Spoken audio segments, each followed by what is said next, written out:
በዚህ ህይወት ውስጥ የሐዘን ክብደት በልብ ላይ በጣም ከባድ ሆኖ የሚሰማበት መተንፈስ እንኳን እንደማይቻል የሚሰማበት ጊዜያቶች አሉ። አንዳንዴም ከእንቅልፍ ስትነቃ እንባ ቀድሞውኑ በአይን ሞልቷል። ሰዎች ፊት ፈገግ ትላለህ፣ ነገር ግን ከውስጥ በጸጥታ እየተሰባበርክ ነው። መስኮቱን ከፈት አድርገህ ስትመለከት ዓለሙ ምንም እንዳልተፈጠረ እንቅስቃሴውን ቀጥሏል። ነገር ግን የሆነ ስህተት አለ። ደክሞሃል። ልብህም ይህ ዓለም ሊሰጠው ከማይችለው ነገር እጅግ ጮሆ ይጣራል። ነገር ግን አንድ ነገር ታውቃለህ፣ ቅዱስ መንፈሱ የሚቀርበው በዚያን ጊዜ ነው። ነገሮች ሁሉ አዋቅረ ስትጨርስ አይደለም። ራሱን የቻለ የተሟላ ሰው ስትሆን አይደለም። መጽሐፍ ቅዱስን ሁሉ በቃለ አጥንተህ አይደለም። ያማሩ ጸሎቶችን ሁሉ ጸልየ ስትጨርስ አይደለም። በጭራሽ። እሱ የሚመጣው እንባህ አሁንም ትኩስ ሆኖ እያለ በክፍል ውስጥ ያለው ዝምታ ጆሮ በሚዳብስበት ጊዜ ነፍስ ክፉኛ ተሰብሮ ለመናገር ቃላት እንኳን ሳይኖራቸው ሲቀር ነው። ያቺ ሰዓት ሰማይ ዝቅ ብሎ የሚደፋባት ሰዓት ናት። ያቺ ሰዓት ቅዱስ መንፈሱ እኔ እዚህ አለው ብሎ የሚነግር ሰዓት ናት። እሱ እንዲመጣ ልትለምነው አያስፈልግም። እሱ ቀድሞውኑ እዚያው አለ። በህመሙ መካከል፣ በውዥንብሩ መካከል፣ በጥያቄዎቹ መሃል በትክክል ይገኛል። በሐዘን ቀናት ልትጸልየው የምትችለው በጣም ኃይለኛ ጸሎት ቅዱስ መንፈስ ሆይ እርዳኝ የሚል ትንሽ ሹክሹክታ ብቻ ነው። ያ ብቻ ነው። የሚጠይቀውም ያንኑ ነው። እሱ አንደበተ ርቱዕነትን አያስፈልገውም። እርሱ ምላሽ የሚሰጠው ለእውነተኛ ልብና ለተሰበረ መንፈስ ነው። ቅዱስ መንፈስ ፍጹም በመሆን አይነካም። እርሱ የሚነካው በተስፋ የቆረጠ ልብ ጩኸት ነው።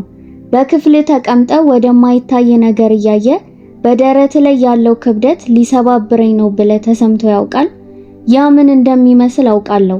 ያንን ሸለቆ አልፌዋለሁ። እናም በነፍሴ እውነት ሁሉ ልነግር እችላለሁ። ብቻህን አይደለህም። በጭራሽ ብቻህን አይደለህም። አጽናኙ የለሰለሰና የዋሁ ቅዱስ መንፈስ ካንተ ጋር አብሮህ አለ።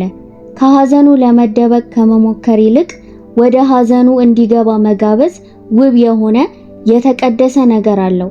ከእግዚአብሔር ዘንድ ከመቅረባችን በፊት ብዙዎቻችን ራሳችንን ለማስተካከል እንሞክራለን። አንዴ ከተሻለኝ በኋላ ጸልያለሁ፣ ማልቀሴን ካቆምኩ በኋላ እሰግዳለሁ ብለን እናስባለን። ነገር ግን የመንፈሱ መንገድ ይሄ አይደለም።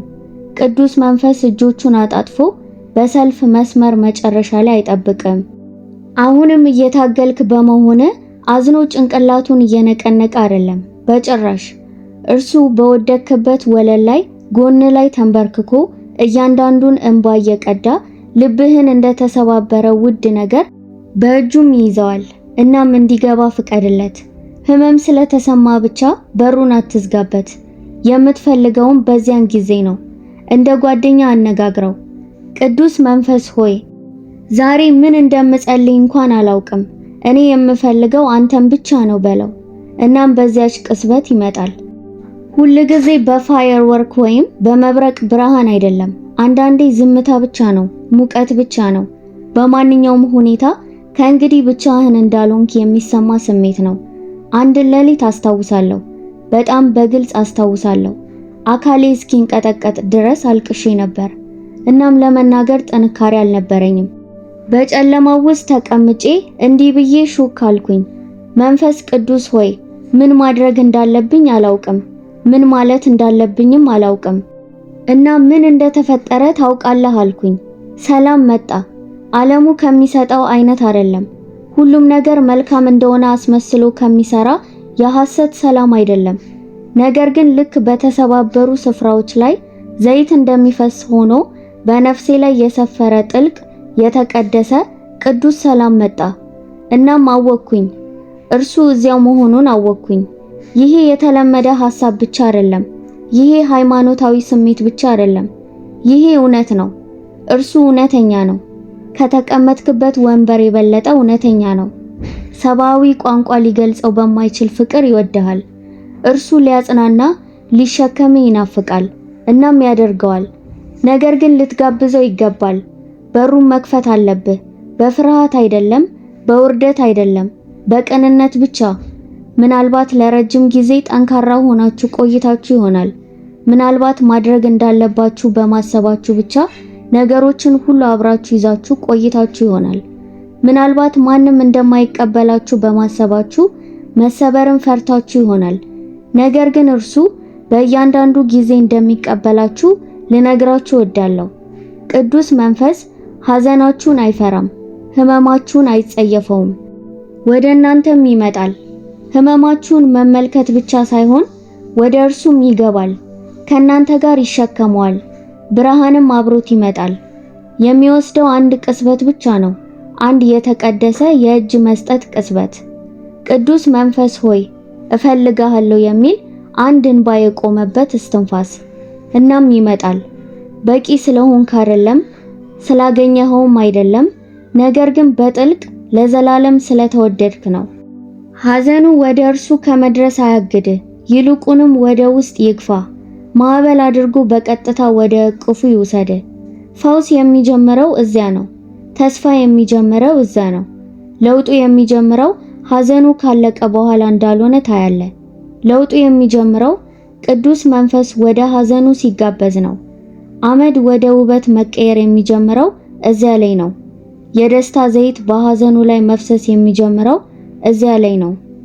ስለዚህ ልብህን ትንሽዬ ስንጣቂ ክፍት አድርግ፣ እርሱ እንዲሻገር በቂ በሆነ ልክ ብቻ እና ታያለ። ሐዘን ከእግዚአብሔር መንፈስ ጋር ሲገናኝ ምን እንደሚመስል ይሰማሃል። የሐዘኑ ስሜት መነሳት ይጀምራል። ጥላዎች መሸሽ ይጀምራሉ እና ምናልባትም ለረጅም ጊዜ የመጀመሪያው ጊዜ ሆኖ ሁሉም ነገር መልካም ይሆናል የሚለውን የሰማይ ለስላሳ ሹክሹክታ ትሰማለህ። ቅዱስ መንፈስ ወደ አንድ ክፍል ሲገባ በአካላዊ ክፍተት ውስጥ ብቻ ሳይሆን በልብህና በነፍስ ከባቢ አየር ውስጥ የሆነ ነገር ይከሰታል። ላላዩት ሰዎች ለማስረዳት ከባድ ነው። ነገር ግን ያዩት ሰዎች እኔ የምለውን በትክክል ያውቃሉ። አየሩ ይቀየራል። የበለጠ ወፍራም፣ የበለጠ ጣፋጭ፣ ችላ ሊባል በማይችል መገኘት ይሞላል። የጫነብህ ክብደት መነሳት ይጀምራል። በነፍስ ላይ ተጣብቆ የነበረው ሐዘን መፈታት ይጀምራል። በአይምሮ ውስጥ ይጮሁ የነበሩ ጥርጣሬዎች ዝም ማለት ይጀምራሉ። የመንፈሱ መገኘት ሁሉንም ነገር ይለውጣል። ሐዘን ክብደት አለው። ሊያስወግዱት የማይችሉት እንደ ከባድ ብርድ ልብስ በሰውነት ላይ ይጫናል። ራእያችሁን ያጨልማል፣ ትንፋሻችሁንም ይሰርቃል። ብቻችሁን እንደሆናችሁና ይህ ህመም ፈጽሞ እንደማያልቅ የመሳሰሉ ሐሰቶችን ይነግራቸዋል። ነገር ግን መንፈስ ቅዱስ ሲገባ የተለየ ክብደት ይዞ ይመጣል። የክብሩ ክብደት፣ የእግዚአብሔር መገኘት ክብደት፣ ሰማይ ምድርን ጥሶ የመግባት ክብደት ነው። ጊዜና ጊዜ እንደገና ሲከሰት አይቻለሁ። ሰዎች የተሰበረ ልብ ይዘው ይመጣሉ እና ከአፍታ በኋላ፣ ከመንፈስ ከተነካ በኋላ፣ ከሹክሹክታ በኋላ መልካቸው ሙሉ በሙሉ ይለወጣል። ላይላዩን የሚታይ ፈገግታ ብቻ አይደለም፣ ጥልቅ በነፍስ ደረጃ ላይ ያለ ለውጥ ነው። የመንፈሱ መገኘት ኃይለኛ ነው። ማስመሰል ወይም መሐንዲስ መሆን የሚችሉትን አይደለም። እርሱ ራሱ እግዚአብሔር በሕይወታችሁ ውስጥ መንቀሳቀስ ነው። እናም የተሻለ ስሜት እንዲሰማችሁ ብቻ አይደለም። የቅዱስ መንፈስ መገኘት ህመሙን በጊዜያዊ ስሜት ብቻ ይሸፍነዋል ማለት አይደለም። በእናንተ ዙሪያ ያለውን አካባቢ ይለውጠዋል። እርሱ ሲመጣ የማይካድ ለውጥ አለ። ጥርጣሬ በነበረበት በራስ መተማመን ይሆናል። ተስፋ መቁረጥ በነበረበት ተስፋ እንደ በረሃ ምንጭ ፈንድቶ ይወጣል። እናም ይሄ ምስጢራዊ የራቀ ሐሳብ አይደለም፣ ሕያው እውነታ ነው። መጽሐፍ ቅዱስ 2 ወይም 3 በስሜ በሚሰበሰቡበት በዚያ በመካከላችሁ አለው ይላል። ቅዱስ መንፈስ በመካከላችን የሚያድር ራሱ የእግዚአብሔር መገኘት ነው። በልባችሁና በሁኔታዎች ውስጥ ሕያው ሆኖ ለመነሳት ዝግጁ ነው። አንዳንድ ጊዜ እንዴት መገኘቱን እሰማለሁ፣ እንዴት እርሱ መሆኑን አውቃለሁ ብለህ ትጠይቅ ይሆናል። አብዛኛውን ጊዜ በዝምታ ይጀምራል። ለስላሳ ማንቀሳቀስ፣ በደረት ውስጥ ሙቀት፣ በዙሪያ ካለው ትርምስ ጋር ሰላም ይሰፍናል። እናም አንዳንዴም የማይካድ እስከሚሆን ድረስ ያድጋል። በክፍሉ ውስጥ፣ በነፍሳችሁ ውስጥ የእግዚአብሔር ክብር እንደ መጎናጸፊያ ከበባ ይሰማችኋል። ይሄ መገኘት ብቸኝነትን ይሰብራል። በራሳችሁ ላይ የተንጠለጠለውን የሐዘን ጨለማ ደመናዎች ያባርራል። በደረቁ አጥንቶችና በድርቅ ቦታዎች ላይ አዲስ ሕይወት ይተነፍሳል። ይህም እንዲሆን ተአምር መጠበቅ አያስፈልግም። አንዳንዴ እንደ ዝምተኛ የእጅ መስጠትና እምነት ቀላል ነው። ለጥቂት ጊዜ የምትሸከሙትን ክብደት ከፍ አድርጋችሁ እንድታስቡ ፈልጋለሁ። ፈጽሞ እንደማይነሳ የሚሰማችሁን ሐዘን አሁን ደግሞ መንፈሱ እንደ አዲስ ንፋስ በመምታት የታፈነ ክፍል መስኮቶችን እንደሚከፍት አድርጋችሁ አስቡት። የቆየው አየር ይገፋል እና ድንገት እንደገና ለመተንፈስ ቦታ ይኖራል። መገኘቱ የሚያደርገው ይህንን ነው። በደከመች ነፍሳችሁ ላይ አዲስ ሕይወትን ይተነፍሳል። ነገር ግን ሐዘኑ ወዲያውኑ ባይወገድስ? ክብደቱ አሁንም ቢቀጥልስ ብላችሁ ታስቡ ይሆናል። ይሄ ጥሩ ጥያቄ ነው። የመንፈሱ መገኘት ሁል ጊዜ የህመም ፈጣን መወገድ ማለት አይደለም። አንዳንዴ እርሱ ከእናንተ ጋር በሐዘናችሁ ውስጥ ለመቆየት ይመጣል። እርሱን እንድትቋቋሙት ሊያደርግ ይመጣል። ነገር ግን በዚያ ጊዜም ቢሆን በእርሱ መገኘት በዚያ ህመም ዙሪያ ያለው ከባቢ አየር ይለወጣል። ልትቋቋሙት የምትችሉትን ያደርገዋል።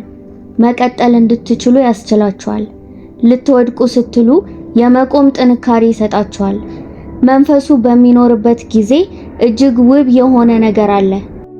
ትንሹ የተስፋ ጭላንጭል እንኳን ወደ ብሩህ ነበልባል ማደግ ይችላል። ያ ተስፋ ጥላዎችን መግፋት ይጀምራል። እግዚአብሔር አሁንም መልካም እንደሆነ፣ አሁንም እንደሚወዳችሁ፣ ታሪኩ እንዳላለቀ ልባችሁ ውስጥ ምላሽ ይጀምራል። የመንፈሱ መገኘት ማጽናኛ ብቻ አይደለም፣ በእኛ ውስጥ ያለ አብዮት ነው። የተስፋ መቁረጥ አቧራውን ያነሳል። የሞቱ የሚመስሉ ህልሞችን ያስነሳል። እየደከመ የነበረውን እምነት ያድሳል። ኢየሱስ በምድር ላይ ሲመላለስ በሄደበት ሁሉ የቅዱስ መንፈስ ኃይል ከእርሱ ጋር እንደተሸከመ አስተውላችሁ ታውቃላችሁ? ሕይወት ተለወጠ፣ ህሙማን ተፈወሱ፣ የተሰበሩ ተመለሱ። ያው መንፈስ ዛሬም ሕያው ነው። ኢየሱስን ከሙታን ያስነሳው ያው መንፈስ ከጋበዛችሁት በውስጣችሁ ያድራል።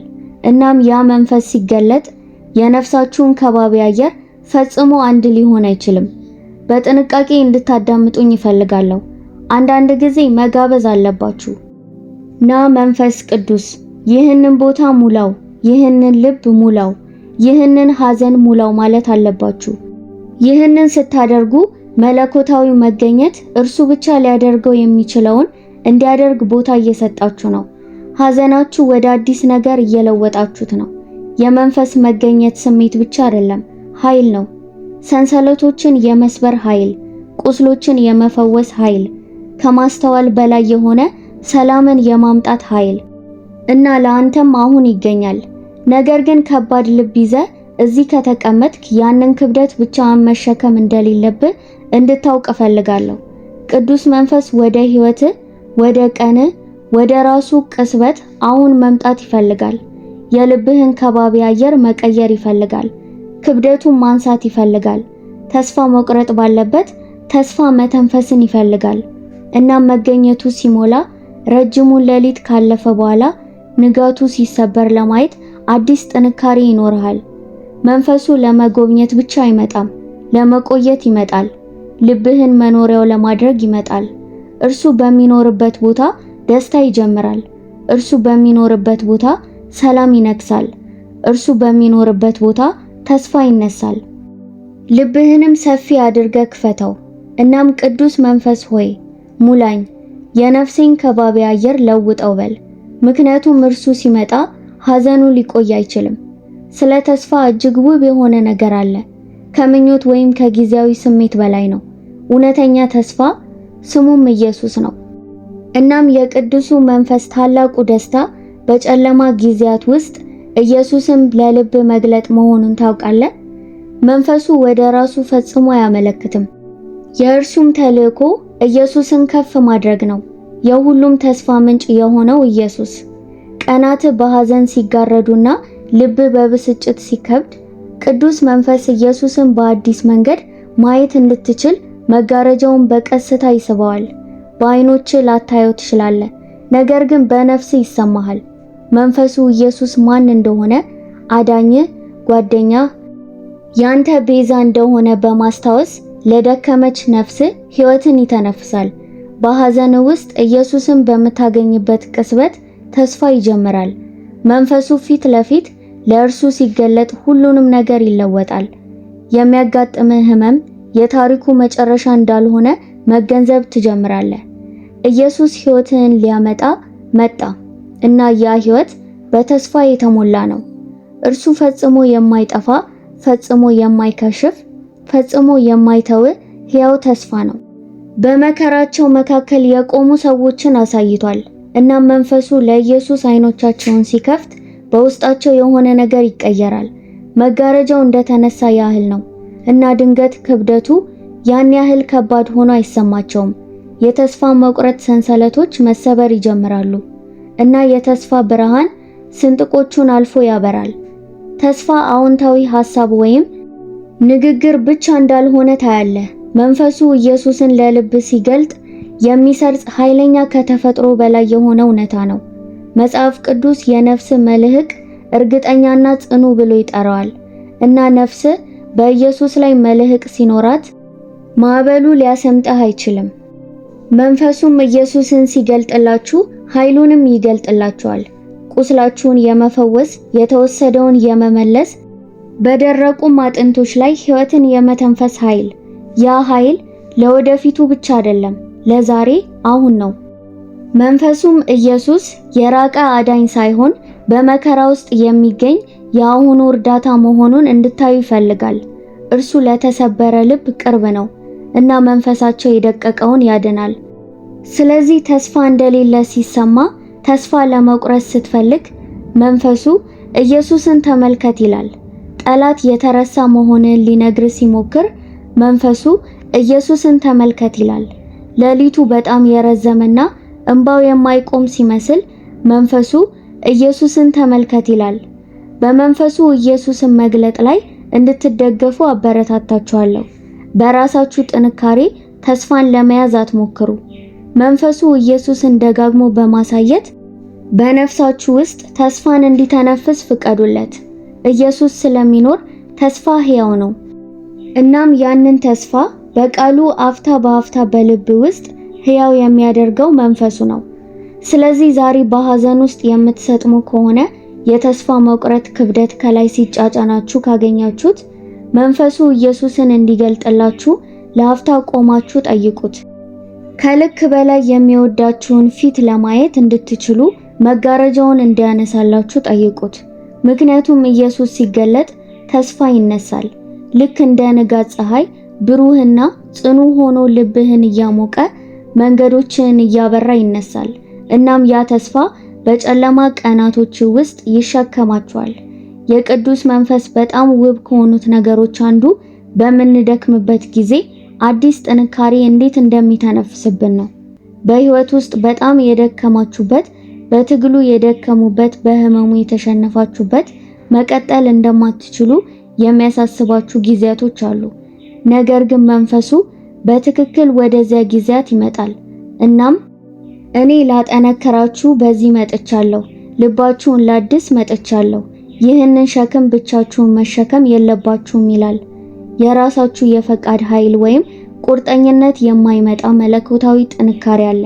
በእናንተ ውስጥ ካለው የእግዚአብሔር መገኘት የሚፈስ ከንቱ ያልሆነ ኃይል አለ። መንፈሱ ሲንቀሳቀስ ውጊያችሁን ብቻችሁን ለመጋፈጥ እንዳልተፈጠራችሁና በራሳችሁ ጥንካሬ ብቻ እንዳልተመሰረታችሁ ያስታውሳችኋል። የሚሰጠውም ጥንካሬ በዚህ ዓለም ካለ ሌላ ጋር አይመሳሰልም። ሁሉም ነገር ሲናወጥ ጸንታችሁ እንድትቆሙ የሚያደርግ ትልቅ ኃይል ነው። ይህም ሰላም የቅዱስ መንፈስ ስጦታ ነው። መንፈስን ስትጋብዙት እንደ ለስላሳ ወንዝ በመንፈሳችሁ ውስጥ እየፈሰሰ ፍርሃትንና ጥርጣሬን ያጥባል። ሰላም የችግሮች አለመኖር አይደለም፣ በችግሮች መካከል የእግዚአብሔር መገኘት ነው። ቅዱስ መንፈስ በሕይወታችን ውስጥ ከሚያደርጋቸው በጣም አስተማሪ ከሆኑት ነገሮች አንዱ ራእይን መስጠት ነው። የቅዱስ መንፈስ ራእይ ከአመድ ውበትን ለማምጣት፣ ከሐዘን ወደ ደስታ ለመምራት ይረዳል። ራእይ ሲኖራችሁ ሕይወትን በዓላማ መኖር ትችላላችሁ። ስለዚህ ዛሬ የወደፊት ዕጣ ፋንታችሁ ተስፋ ቢስ እንደሆነ ከተሰማችሁ መንፈስ ቅዱስ ራእያችሁን እንዲከፍት ጠይቁት።